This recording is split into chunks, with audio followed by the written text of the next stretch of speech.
हुसैन राज। Creators में आइल हमें देख देख के कैलस समाइल रहे क्रिएटर्स में आइल हमें देख देख के कैलस समाइल रहे रंग थोड़ा फीका कैले माथावा पटिका रहे रंग थोड़ा फीका कैले माथावा पटिका ले ले रहे संगे झुंडा सखी लेके आइले रहे हीरो हुंडा सखी दिल लेके भागले गो गुंडा सखी लेके आइले रहे हीरो हुंडा सखी दिल लेके भागले गो गुंडा सखी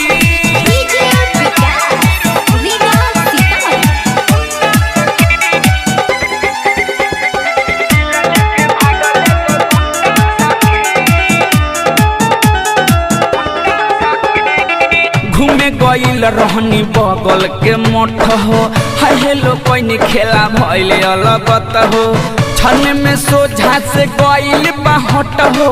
सखी हो बतिया कहिले जमन सच हो ए सखी सुन तारू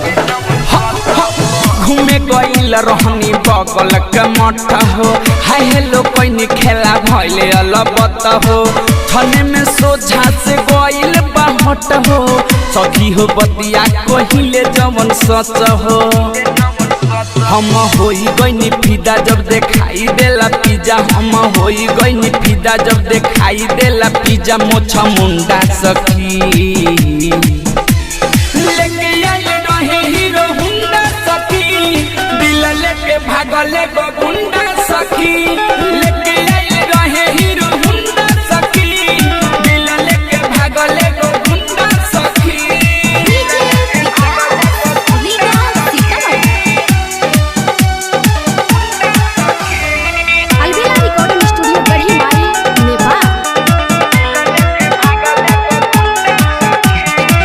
पता कोई नाम हवे अलबेला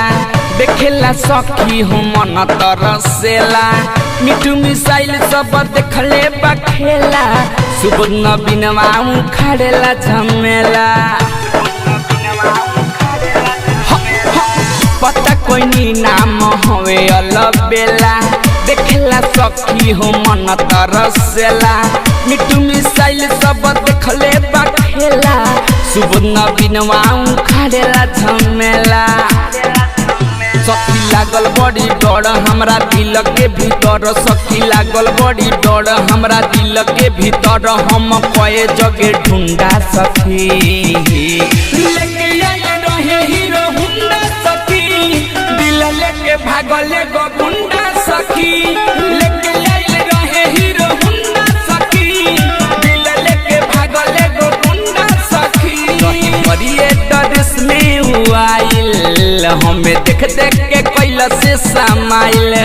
रहे रंग थोड़ा फीका कैले माथावा पटिका रहे रंग थोड़ा फीका कैले माथावा पटिका ले ले रहे संगे झुंडा सखी लेके आइले रहे हीरो हुंडा सखी दिल लेके भागले गो गुंडा सखी लेके आइले रहे हीरो हुंडा सखी दिल लेके भागले गो गुंडा सखी